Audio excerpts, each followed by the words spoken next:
We had a client that we worked with, and she was really struggling with profitability. She kept raising tuition. She actually did 3 tuition increases within a 15-month cycle, and she still could not catch up. So I helped her work with our 6 money leaks in schools, and she only used 3 of the 6 money leaks and cut her expenses by 50%. 50. She did not fire anyone, she did not slash any of her programs, and she did not work more hours. Again, the 6 money leaks are not hacks or spreadsheets. These are patterns. They are small decisions that feel so normal that your school does, but they quietly drain your school's profit. So if you've ever wondered why you're working so hard, but still not seeing the return, this is your first step to clarity. Click the link in the show notes and find out what it's actually costing you.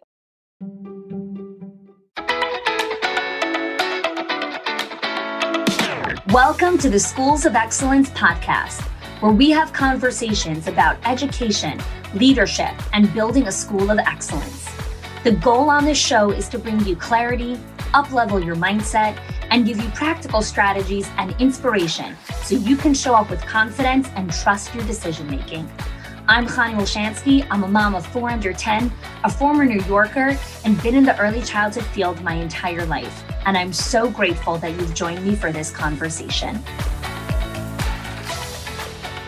Hello there, and welcome back to the final episode of the 6-part series on the bridge concept, which are the 6 meta skills of what it takes to build and sustain your school of excellence. So this is the 6th meta skill. Over the last couple of weeks, we've been diving into each of those core meta skills, from boundaries, relational intelligence, individual advocacy, discernment, generosity. And today we're talking about emotional regulation. Today's episode is broken down into a few different parts. I'm going to be going over a lot of really high-level concepts and then some basic concepts. So bear with me, as this is going to be a little bit of a longer episode. So today we're going to be going over what is emotional regulation and why it's a meta skill.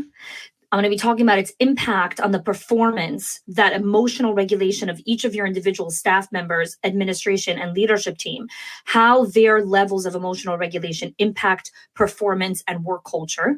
I'm going to be talking about some core skills to help your team start to master their own levels of emotional regulation, and then strategies that you can start to implement so that you can develop, coach, and role model these emotional regulation skills for your team.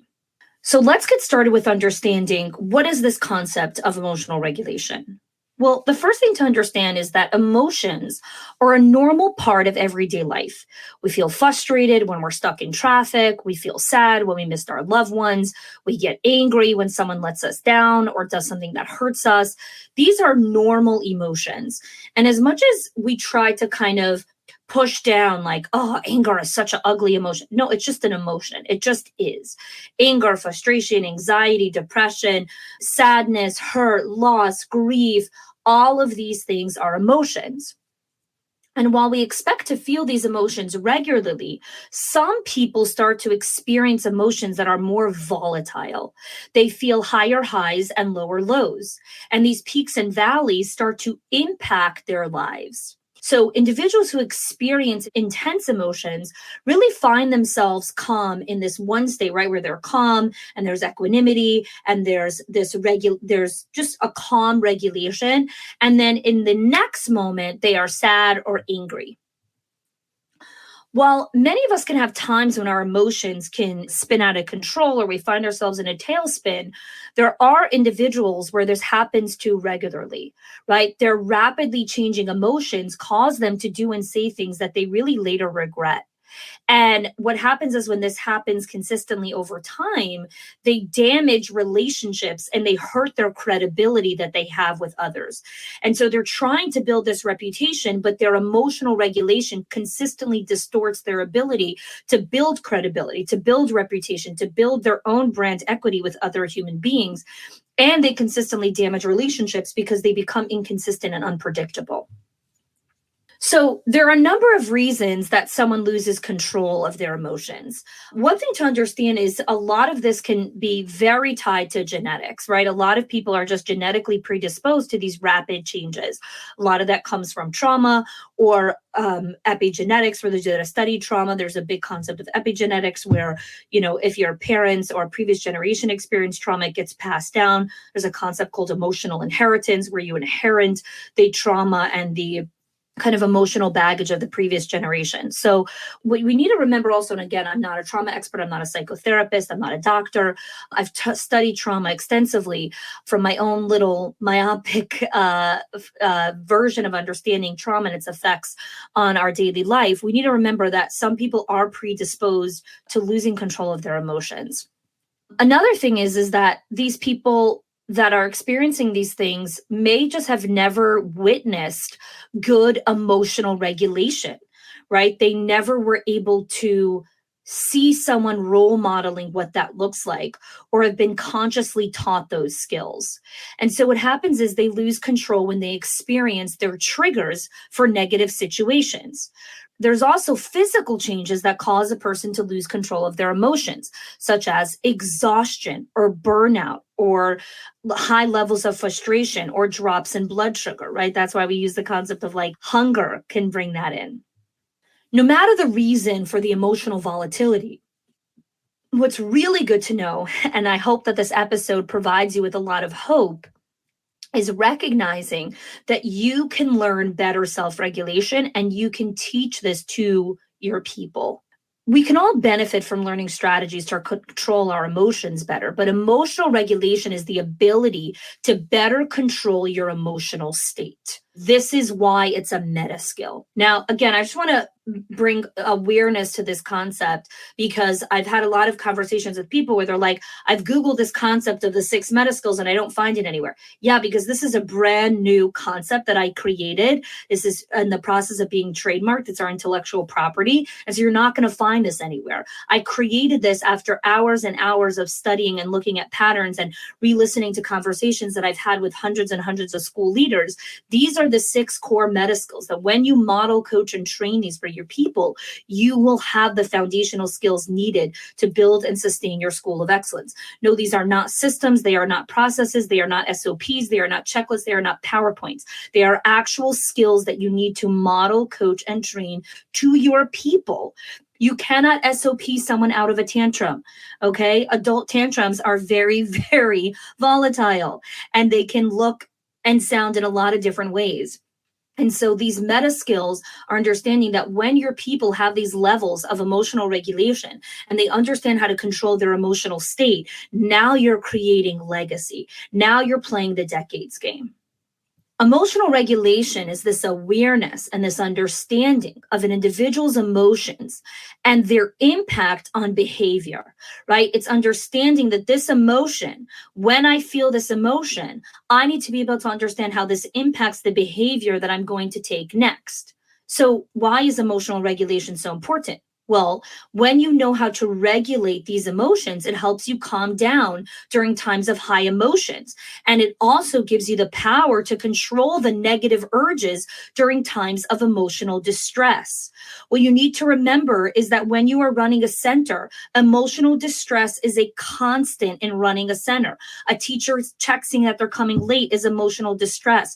A child crying in the background is emotional distress. A child getting bitten, someone having a block thrown, a blowout diaper, a parent texting, someone coming late, someone coming early. All of these things are emotional distress. And the leader's ability to calm down during high emotions and control the negative urges is the crux of emotional regulation. The next thing is understanding emotional regulation is taking any action that alters the intensity of the emotional experience. So let me explain to you what that means. Emotional regulation is not suppressing or avoiding these emotions like frustration, anger, hurt, anxiety, grief, etc. No. Emotional regulation skills influence which emotions you have, as well as how you express your anger, how you express your frustration, your anxiety, your grief, your guilt, your shame, your blame, whatever, right? So again, emotional regulation is taking an action that alters the intensity of the emotional experience. Why do some people feel the teacher coming in late with such high intensity, like a level 10 SOS alert? And some people don't respond in that way. That is directly correlated to their level of emotional regulation. So you have many teachers and leaders or levels of your administration who are operating from a place of emotional regulation at a level 3 or level 5. And because of that, when there is intensity that comes in at a level 7, well, now there's imbalance. I don't know how to deal with a level 7. So I deal with it in the way that I've always been taught of how to deal with things. I fight, flight, or I freeze, which never looks pretty, especially when you're a school leader. So emotional regulation, when you look at someone, sometimes you see someone and you're like, oh, they're just naturally calm, right? They just have this natural calm confidence to them. No, nobody is naturally calm. Okay. Someone who feels this natural calmness, or you look at them and they have this natural calmness, either they won the parent lottery in life where they were taught and modeled emotional regulation of how to deal with intense emotions, or they worked super, super intensely on themselves to create it for themselves. Nobody is naturally emotionally regulated because we all have intense emotions, starting from when you're a baby and you start crying to be fed or to be held, or because you're wet or cold or hot. The caregivers in your life model how to deal with your emotions from a very primitive age, from a very primitive state of being and understanding and consciousness in the world. Nobody is naturally calm. It is taught. It is taught, modeled, trained, coached.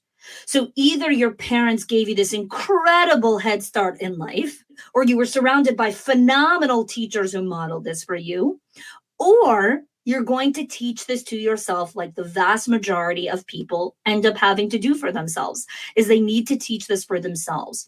And they surround themselves with other people that are doing this hard work, like this podcast over here. We're in community here doing this work together. The reason I bring in this example is that, sometimes you'll see people that you feel they're naturally calm. These people experience negative feelings and emotions also. There isn't a human being on the planet that doesn't experience negative feelings and emotions. It's part of living. But this person has developed coping strategies that allow them to self-regulate difficult emotions. I'm going to say that again, and I'm probably going to say it 2 more times so that you can really let this sink in. Naturally calm, confident people do experience negative feelings. They get negative feelings and emotions. But these people have developed coping strategies that allow them to self-regulate their difficult emotions. They have developed and learned coping strategies that allow them to self-regulate difficult emotions. Great. So now we understand emotional self-regulation is not a static trait. Emotional regulation can be learned and improved over time. 100%. And learning how to manage these negative experiences impacts your mental and physical health. So now that I've given you this little crash course on emotional regulation and kind of this high level of understanding why this is a meta skill, some of the things we need to understand when it comes to emotional regulation as a meta skill is that you can have a process in your center that when a child falls, this is how we respond to a child falling. And then you can also have a process there where, we don't raise our voices or we don't alarm or startle the children. Okay, great. That's a great process. It's a great rule to have until you have a teacher who doesn't have high levels of emotional regulation, and her nervous system responds that when a child falls off the chair, she says, oh my gosh. Well, you can have the best SOP in the world. She could have signed on the handbook. It could even be in her contract. Nobody freaking cares because guess what? Her body didn't read your handbook. Her brain did. Her body operates on a different level and a different wavelength than her brain does because her body has been programmed that when a child falls off, she says, oh my gosh. She needs to train her nervous system through emotional regulation skills to choose a different response when a child falls off a chair. And your system and handbook is not going to teach her that, because her brain is reading, don't do this, but her body operates on a different wavelength. Her body commands her brain what to do. Her body says, this is what we do when we see danger, right? Her brain could say from today to tomorrow, do this, do this, do this. It doesn't matter. In a state of crisis, her body is coming on her reflexes. Whatever her reflexes are is how she's going to respond. You can spend 8 hours in a staff development training day in August teaching her that this is what she needs to do when crisis happens. Doesn't matter. That's not how you teach emotional regulation, because it's a meta skill. Meta skills are not taught through speeches and lectures from the stage with a beautiful PowerPoint. They are taught through real life experiences and scenarios and role playing and a lot of repetition. A lot of repetition, a lot of repetition, a lot of exercise, more feedback loops, more repetition, more feedback loops, more repetition, not more PowerPoints, not more slide decks, not more SOPs and processes, more experiences to role play through these things, and closing feedback loops. That's how her body starts to operate on a different wavelength, where her brain and her body begin to connect. So again, you can have every handbook in the world that says, when parent walks in late, do this. Doesn't matter. If she gets startled by this parent doing this, she's going to respond with the way her nervous system responds. Whether that's shutting down, whether that's sarcasm, avoidance, deflection, shaming, blaming, overwhelm, whatever, pick your poison. She's going to do what she knows how to do. So, you're hearing me talk and you're thinking, all right, Connie, I get it. But is this a doom and gloom podcast, or is this a podcast of hope? It's a podcast of hope. So now I'm going to walk you through some of the skills that help a person begin to master emotional regulation. Number 1, create space. Emotions happen fast, okay? You don't think, oh, now I'm going to get angry. No, you just get angry, right? You suddenly get a clenched jaw. You get furious. There's no pause of like, oh, now I'm about to get angry. The number 1 skill in learning how to regulate your difficult emotions is the greatest gift you can give to yourself, which is the pause. It's taking a breath. It's creating space, because the space is what slows down the moment between your trigger and the response. You got triggered to get angry. And when you create space between that trigger, whatever triggered you to get angry, right? The teacher walking in late, and you pause before the response, that is how you begin to master the skills of regulating your emotional response to whatever triggered you to feel like you need to respond. Now, a lot of you are listening like, okay, great. Yeah, we have that as part of our core values, pause, or I don't know, whatever it is. Creating space is an entire meta concept in itself. And after I go over the 5 core skills, I'm going to give you one master strategy of how to actually create space within your entire culture. And then it requires an entire overhaul of mindset. That's why I'm leaving it for the last. So number 1 is create space, okay? Because emotions happen fast. Number 2, notice how you feel. Okay. In what parts of your body do you notice sensations? I do this with my kids all the time. Does your stomach hurt? Does your heart race? Do you feel tension in your neck, in the back of your head, in your back, in your feet? Where do you feel the sensations when you get this emotional response? Every person has a core part of their body that carries their stress, that carries their emotional responses. For me, it's typically sitting in my chest or in my stomach. When I feel my chest get tight or my stomach get heavy, I know that I'm going to have an emotional response. That's when I go back to 1, create space. I need to pause. I need to slow down. I need to understand, why is my stomach hurting me right now? Why is my chest tight, right? Why am I feeling sweaty? Why do my eyes feel heavy? Whatever it is, okay? So you need to learn how to actually notice when something's bothering you.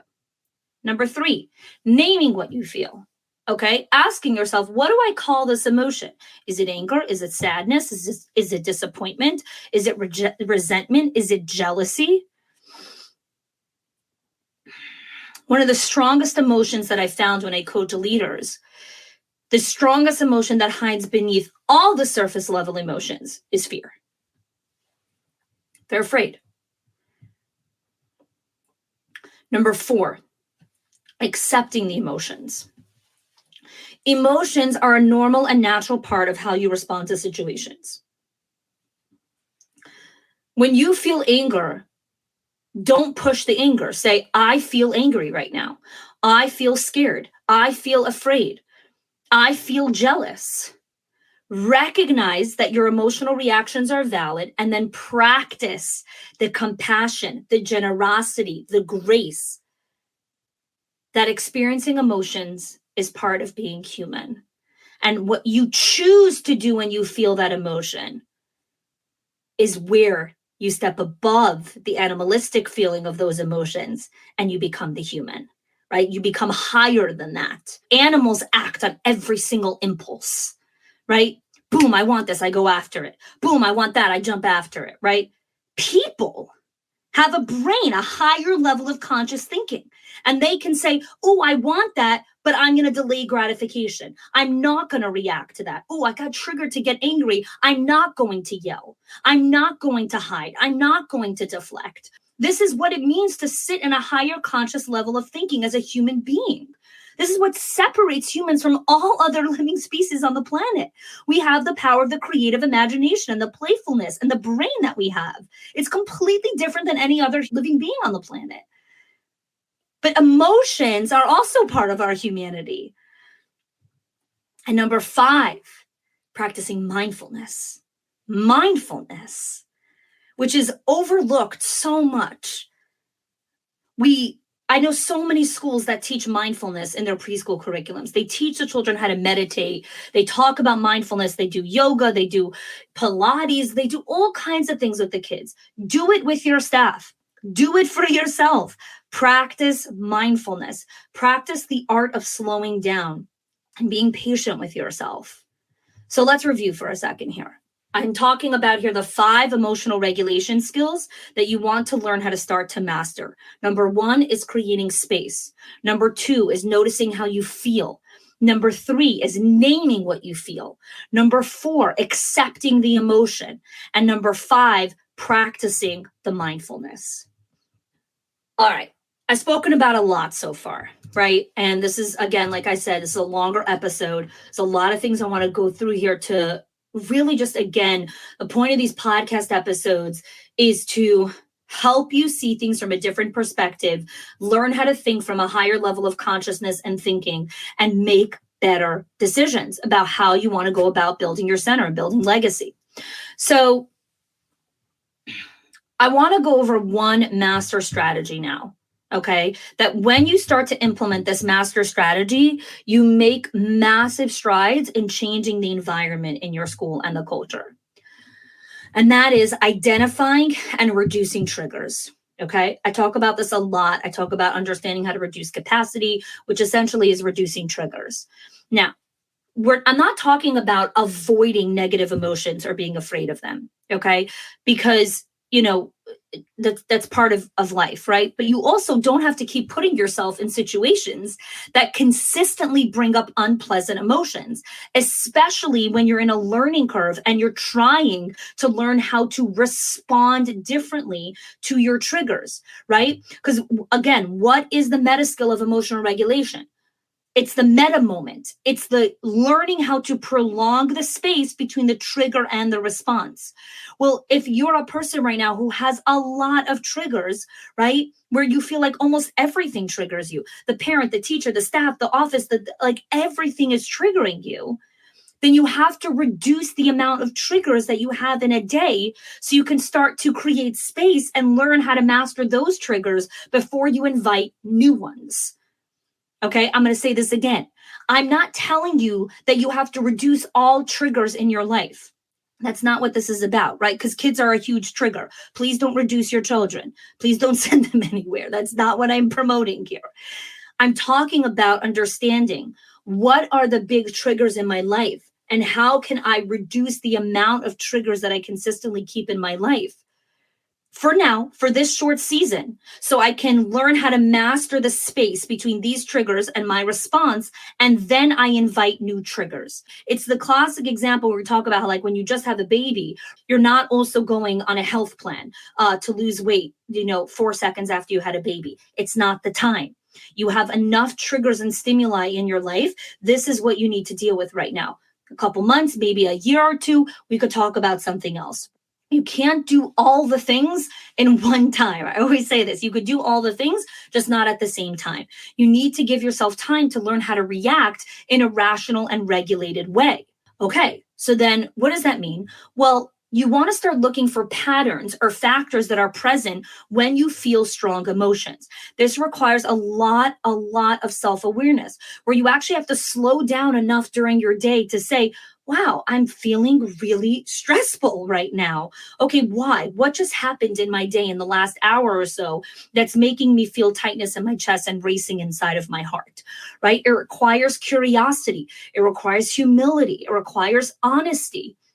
Did something make you feel less than? Did something make you feel jealous? Did something make you feel like, oh, I didn't like that? Strong emotions often come out of really deep-seated insecurities, especially the ones that we are desperate to hide. I'm going to say that again. Strong emotions spring up from our deep-seated insecurities, especially the ones that we are desperate to hide. So what is happening around you, and what past experiences does it bring up for you? Right? And when you can learn how to identify these triggers and then start to reduce them, and then tell yourself, I am going to focus on these triggers and learn how to create more appropriate responses to these triggers, right? So you could take something super simple like a teacher walking in late, and you can say, I'm going to coach this director and help her how to create a more rational and regulated response for teachers coming in late. That is the only thing you are coaching her on with emotional regulation. You're not also teaching her how to respond to the parent and how to respond to the child and how to respond to this teacher and how to respond to this person. Stop it. Stop overwhelming their nervous system. Don't do it. We need to be patient. We need to be patient. The last 2.5 years have completely disrupted everyone's nervous system. Everyone is operating from a fragmented nervous system. Some of us are higher levels of consciousness, and we've consistently worked on keeping ourselves emotionally regulated so we're not as dysregulated as other people. And some people are unbelievably dysregulated. Generosity, compassion, grace. I'm not telling you tolerate all this bullshit. No, I'm not telling you to do that. Again, this is not an all or nothing podcast. You can't listen to this podcast and say, oh, well, Khani said I should. No, you need to learn how to practice discernment. You need to learn how to practice nuanced contextual responses. What I am telling you is that if you have a teacher that gets dysregulated and has a lot of triggers, then sit down and say, what are the top 3 triggers that we're going to focus on? The top 3 that get you super dysregulated. Let's work on them. What are going to be the appropriate, rational, regulated way that you want to respond? How do you want to show up? And then you have to guide her, right? So she'll say, well, this is how, great. Every week, check in with her. How was this week for you? How did you respond when the parent came in? You can't just give it to her, set it and forget it. She's not a machine. There is no program that you can set in her like a system or a process. Set it and forget it, automate it and delete it. No, she's a person. She's a human being. Okay, she's got a different hardware inside of her body. It's called emotions and feelings and humanity. So you're going to identify and reduce the amount of triggers, because when you do this, let me tell you, you're going to have less tattling. You're going to have less reactive behaviors. You're going to have less intense reactions. You're going to have less of the huffing and puffing and drama, because your people are going to learn how to pause and breathe and slow down before they respond. They're going to ask for a moment when they are in stress. They're going to give themselves a timeout when they have stress. You're going to have less hot and cold behaviors. And I know that you want all of these things, and you can have them, just not all tomorrow. You can't have this all tomorrow. And this is where we have to learn the patience to work through these powerful meta skills. We have a great episode where I interviewed Sharon Hobson on the value of patience. It's part of our Ordinary Moments Create Extraordinary Results. If you haven't listened to that series, or if you want a refresher, you could definitely check that out with Sharon Hobson on the power of patience, and why patience is powerful skill to building anything that you want in your center. So I want to leave you guys with this. Again, I know this episode was a little bit longer. This culminates our 6-part series on the 6 meta skills: boundaries, relational intelligence, individual advocacy, discernment, generosity, and today, emotional regulation. You do not need to know all of the answers or know all of the things of how to teach, model, and train this for your team. What you do need to know is that these are skills that can be taught, that can be measured, that can be improved, and that can be modeled and coached to your team and for yourself. And you don't need to know every step of the journey. The first step that you need is the curiosity to say, I want to find out more. I want to learn more about these 6 meta skills. I want to understand a little bit more about how I actually teach this to my people. I want to understand a little bit more about how I become this role model and this person for my people. That's it. You don't need the entire system, handbook, or process. You don't. You need the first step of curiosity. You need the first step of humility, of saying, I don't know how to do this right now, but I'm very curious and committed to find out. And if you want to find out more, would love to have a conversation with you. We teach these skills. We role model these skills. We have very specific strategies and contextual challenges that we give our leaders on our coaching calls based on the examples that they're giving us of what is happening in their centers. I will guide them with very specific formulas. This works in your center based on what's happening in your school. Here's what I think you should go try. And someone else, I'll give a different prescription. I encourage you to check out our Directors Inner Circle, our Owners HQ program. This is where we train, up level, and coach our directors in one program, our owners, executive directors, and regional managers in another program. If you've been even a little bit curious over the last 6 weeks about what this is about, what this coaching and training program, definitely go check it out. The link is in the show notes. You can learn more. Jump on a call. Myself, I take all the calls. You and I can have a conversation and we'll see, where's your center holding right now? What's going on? What are your short-term goals? What are your long-term goals? How long do you want to be in this industry for? Are you playing the decades game? What kind of legacy do you want to build? And then we'll talk about the roadmap to get there. I want to thank you for being part of this incredible series. I've absolutely loved teaching this. So thank you for being part of it. And we'll see you next week on another amazing episode on the Schools of Excellence podcast. Thanks so much for listening. If you are loving the Schools of Excellence podcast and have gotten any value out of it for your school, I would love if you can do 2 things for me. 1, subscribe to the show so you never miss an episode. And 2, can you please leave us a review? Reviews help other school leaders know that this is the place to learn how to build a school of excellence. And I would be so grateful if you can do that for us. Your help and support makes this show to be able to be listened by the thousands of other school leaders all around the world. Thanks so much for listening, for giving us your time and attention each and every week, and I appreciate that you have joined us.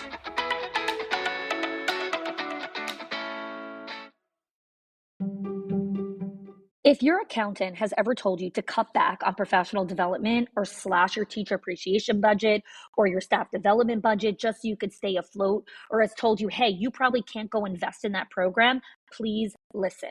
The problem is not that you're spending too much money on your people or yourself or your investment or your support system. It's that your school has invisible money leaks that are draining your profit, leaks that no spreadsheet will ever catch or accountant. So I created the 6 money leaks of schools that show you the 6 core areas that schools lose money every single month without realizing it. If you close even one of them, your profits will start to soar without sacrificing your team. Go get it now and stop blaming the things that are actually building your school.